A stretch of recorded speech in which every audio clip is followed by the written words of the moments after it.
Again. Okay. Well, we're going to decide about better music. This is actually too sad to play for a comic book review. Hi there, everybody. It's your good friend Pozzible here, and I'm back with Joe. How's it going? And today we're going to look back at a comic that came out a while ago now. It's called Kingdom Come. And it's a DC universe, Elseworld, alternate future. What else do you want to call it? A great comic. A great comic. Yes, it is a great comic. You know, to be honest, Kingdom Come is the comic book Watchmen wanted to be. But they just couldn't get it. And I'll tell you one of the reasons why Watchmen couldn't get it. They tried to take characters we knew and morph them into different versions of themselves so that we could actually watch. Kingdom Come just stuck with the characters we knew. And we're in the future now, so they're very, very old. I mean, these guys are like retirement age. Yeah, pretty much. Batman's like a hermit in Gotham. Superman's living on a farm. That was one of the funny moments. He has this huge plow, but he's Superman, so he's wearing overalls. He's got a ponytail, and he's pulling the plow. Right, and you know it's funny to see him at first because he looks like an old farmer. You know. Yeah. Yeah, and basically, you know, even though the older superheroes have retired, and we now have younger superheroes who are more how do I say this? More eccentric, I guess. Yeah, they don't. I think they don't care as much. They don't have the passion for superheroism as their predecessors. And some of their predecessors were their what's the word? The fathers and mothers and stuff. Right. I guess you could compare this to like sports. Take it back to baseball. They're not like the original baseball players who really cared about the games and didn't have the big contracts or stuff like that. These are the modern day, I'm a star, I'm a celebrity, I love myself more than anything else superhero. So they're much more violent and they're much more willing to take lives. And when they fight, they don't fight to save lives. They just fight to fight. Yeah, pretty much. Yeah. And Now, it's been a long time since I've read this. Yeah, me too. Basically, everyone starts coming back. That's one thing about these superhero stories I could never truly understand. And I mentioned this question to you earlier. Could you really think of any superhero that was created? And I'm going to actually go back as far as the 60s and 70s and 80s and wonder anybody who was created back then that's still around today. Well, you gotta remember the 60s, especially Kingdom Come is DC, but like in Marvel, they hit their boom in the 60s. You know, the Hulk, Fantastic Four, Spider-Man, they were all created in the 60s. So, I thought those were 40s and 50s like everybody else. Because I know Batman and Superman were 30s and 40s. Superman was 38, I believe. Batman was 39. No, I think the 40s was like Captain America and Wonder Woman. I'm not sure if I think Aquaman was 50s. Right.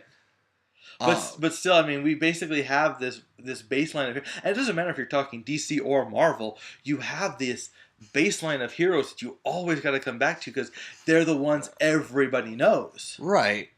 And you know what? Here's one that gets a big bum rap in my opinion: Shazam. Oh yeah, Captain Marvel. Yeah. Yes. In fact, I just started reading the 52 series that took place after Infinite Crisis. I'm actually getting into the Black Adam character who is associated with Captain Marvel and the powers of Shazam. I forget, good guy or bad guy? I think he was a bad guy in New 50, or not New 52. In 52, he's a ruler of the country. Oh, really? Yeah, and he's actually he rules for his people. I mean, granted, if you commit a crime in his country, he'll rip your limbs off. Right. The funny thing about him though, Shazam, is that no matter his introduction is always the same. It's like this humongous entrance, a huge pile of smoke following him, maybe some lightning and thunder, but always him standing there, hands on his hips, with the hugest grin you've ever seen. Yeah. I mean, that is just his entrance, and he always has an amazing character. I remember, you know, it's classic for him and Superman to fight because they're both known for their extreme power. And I remember a long time ago in the early 90s, we're talking 92, 93 here, they had the Eclipso comic series, where basically as long as you held this gem, once you got angry, you had to you became possessed by Eclipso. And the funny thing about it is that even though he would possess you and control you, Eclipso was still duty bound to um, avenge whatever angered you in the first place. Does that make sense? Yeah. And one time, Eclipso was finally able to take over Superman. But when he first took over Superman, Shazam shows up. And so now we have a huge battle between Shazam and Superman, and this time it's Superman who's the bad guy, Shazam is the hero, and it's a climactic battle, and Shazam pretends not to know that Superman is possessed, but he reveals at the end he knew it all the time. He was just pretending to make Eclipso mad and hopefully to change his mind. But in this case, why are we fighting here? I know we got off topic. Sorry about that. Why are Superman and Shazam fighting? I'm trying to remember. I think, Superman, he's the one of the guys from the old school.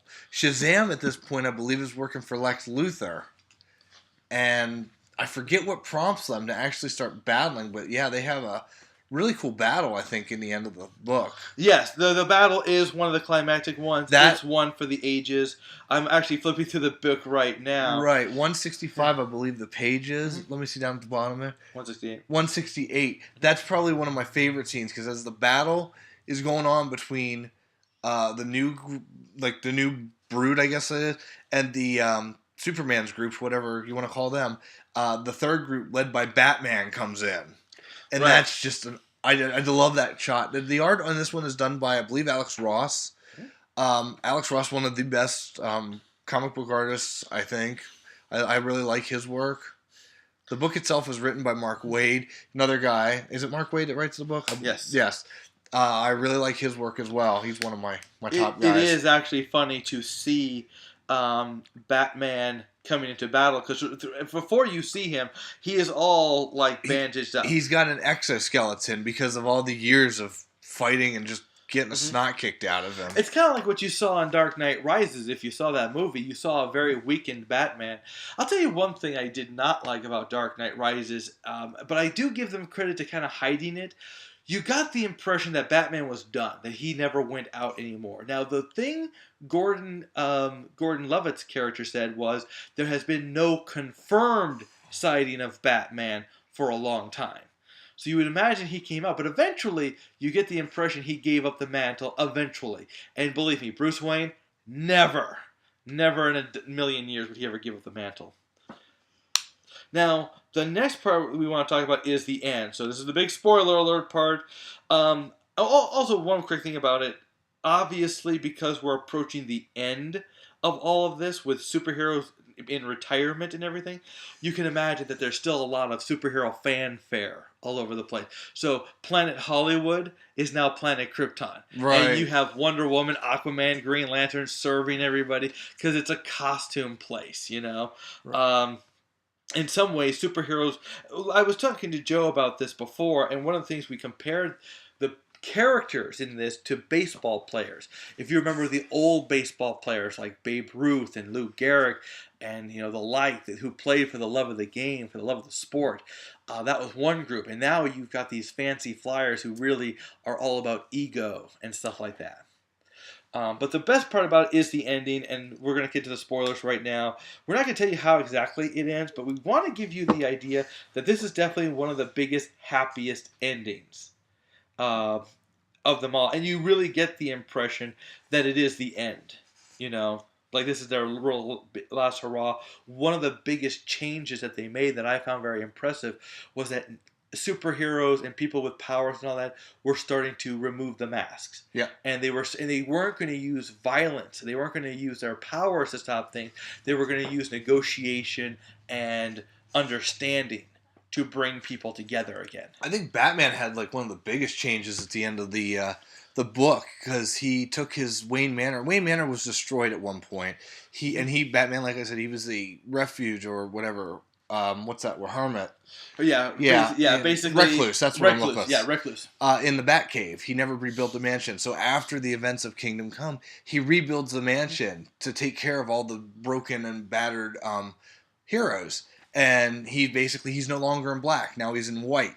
it's a hospital. He turns Mm-hmm. Wayne Manor into a hospital to just Exactly. help people. Right. I mean, basically, Yeah, there it is. he's fulfilling his dad's legacy of being a doctor and being a healer. Right. I like that he still has the bat symbol in red on Yeah, his thing. he's still got the bat symbol. He's still representative of the bat, but now it's a symbol of like healing. Even Right. I think the robots are in there. Is that the robots standing there? There are some robots around because remember, even though they're painted white instead of black. Even though he's out of commission per se, he doesn't. He hasn't given up fighting crime beforehand. You saw Gotham overshadowed with robots. Yeah, the bat. It was I think the Bat Knights, or I can't remember what he called them, but right. They were... Basically, these are automatons. It's all in the future nowadays. The one thing that I find very funny is that I want to bring this up, not just about Kingdom Come, but in all future versions of DC, some characters really get ignored. And one of those is Dick Grayson. I don't think there's any mention of Dick Grayson in here. Oh, there is? Okay, never mind. Dick Grayson is actually one of my favorite drawings. Again, Alex Ross did a wonderful job. Well, he did. And what he did was a great job of aging these people. He made them look appropriate. They were still strong. They were still formidable, but they were still older. Much older. Yeah, I don't know if we got a page number on that one, but I just love that. There's a shot after Dick Grayson knocks these two like telepathic guys out. Mm-hmm. He's just standing there, and the way it's drawn is like, I love it. In fact, that image, I think, was the one that got me to try out the comic. And it basically, he holds a mantle of Robin, Red Robin. Red Robin. He's actually Red Robin, which is ironic because in current comic books, Tim Drake is the current Red Robin. He took on the name Red Robin. So, but then again, very good. I mean, probably one of the best DCs out there. The one problem I ultimately have with books like this is that when you read them, you really don't feel the need to read anything else because this is how it ends. You know that they survived. It's a possible future. It's a possible future. We haven't seen what happened. Exactly. Yet. That was that's a topic for another discussion of what I was going to mention, but ultimately worthy. Very worthy. I suggest you read it. Absolutely. If you're a comic book fan, if you're a superhero fan, I highly recommend DC's Kingdom Come. Exactly. Well, thanks a lot, guys. We'll be seeing you next time. All right. Take it easy.